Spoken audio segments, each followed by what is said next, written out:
भारतीय सिख इस मामले को किस तरह देख रहे हैं, ये तो बिल्कुल क्लियर कर दिया गुरपतवंत सिंह पन्नू साहब ने। उन्होंने कह दिया कि हम पाकिस्तान के साथ हैं, पाकिस्तान पर हमला पंजाब से गुजरकर नहीं करने देंगे। इंडियन पंजाब में क्या चल रहा है इस पर?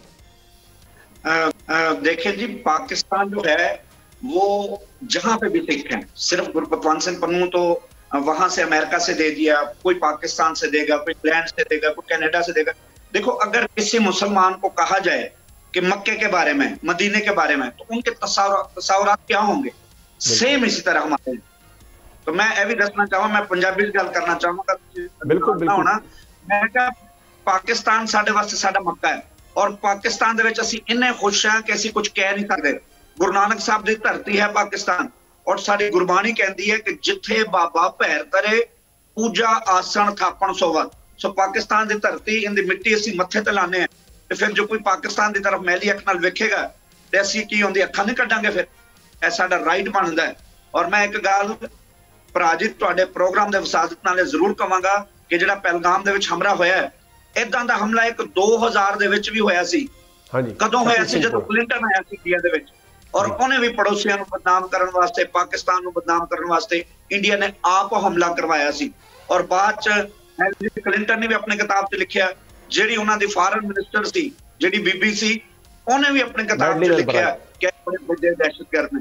और मैं एक गल है कहां कि अगर इन्हां वाघा बार्डर बंद करना है ते ओह बार्डर क्यों नहीं बंद करदे जिथे अमित शाह दा घर है, जिथे मोदी दा घर है? उत्थे जे पानी दे जरिए तजारत हो सकदी है, जिथे साडे सिख पैलग्रिम इत्थे आंदे है, साडे यात्री आंदे है, उन्हां दे रस्ते बंद कर रहे हो, लै अजीब काम हो गया। और पाकिस्तान दे विच जदे साडे यात्री जदों आंदे है ਉਹ ਇੰਨਾ ਖੁਸ਼ ਹੁੰਦੇ ਆ ਕਿਉਂਕਿ ਸਾਡੀ ਧਰਤੀ ਹੈ, ਸਾਡੀ ਮਾਂ ਬੋਲੀ ਪੰਜਾਬ ਦੇ ਵਿੱਚ ਜਦੋਂ ਆਉਂਦੇ ਸਾਨੂੰ ਇੰਜ ਲੱਗਦਾ ਕਿ ਸਾਡਾ ਇੱਕ ਪੰਜਾਬ, ਇਹਦੇ ਵਿੱਚ ਫਰਕ ਹੀ ਕੋਈ ਨਹੀਂ।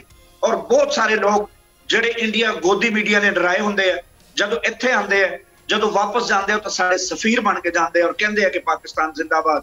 ਸੋ ਮੈਂ ਇੱਕ ਗੱਲ ਹੈ ਹੁਣ ਕਰਨਾ ਚਾਹਾਂਗਾ ਕਿ ਇਹ ਦਹਿਸ਼ਤਗਰਦੀ ਜਿਹੜੀ ਹੋਈ ਹੈ ਇਹ ਇਹਨਾਂ ਨੇ ਆਪ ਕਰਵਾਈ ਹੈ, ਕਿਉਂਕਿ ਨਾਇਬ ਸਦਰ ਆਇਆ ਹੈ ਅਮਰੀਕਾ ਦਾ, ਉਹਨੂੰ ਦੱਸਣ ਵਾਸਤੇ ਕਿ ਪਾਕਿਸਤਾਨ ਦਹਿਸ਼ਤਗਰਦ ਮੁਲਕ ਬਿਲਕੁਲ ਨਹੀਂ। और पाकिस्तान वास्ते तो साडी जान भी हाजिर है। पाकिस्तान नूं कोई जदों बुरा भला कहेगा तो साडे को कदे भी नहीं बर्दाश्त होना।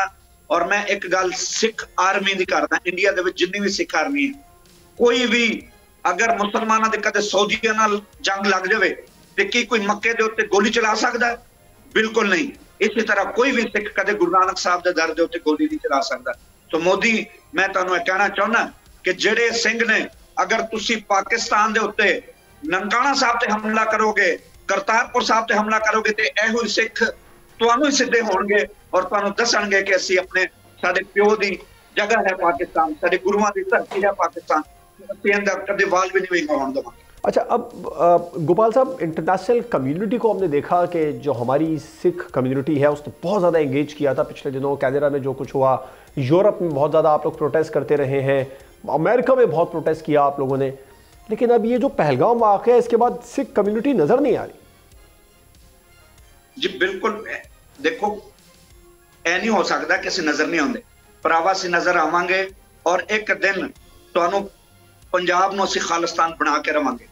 जदों 1947 दे विच वंड पई सी ना, ते मैं एक गल दसदा जावां कि किसी होर फर्क नहीं पिया, कोई KPK बलोचिस्तान या मद्रास या बिहार या UPCP किसी नूं फर्क नहीं पिया, सिर्फ पंजाब नूं इन्ना वड्डिया सी।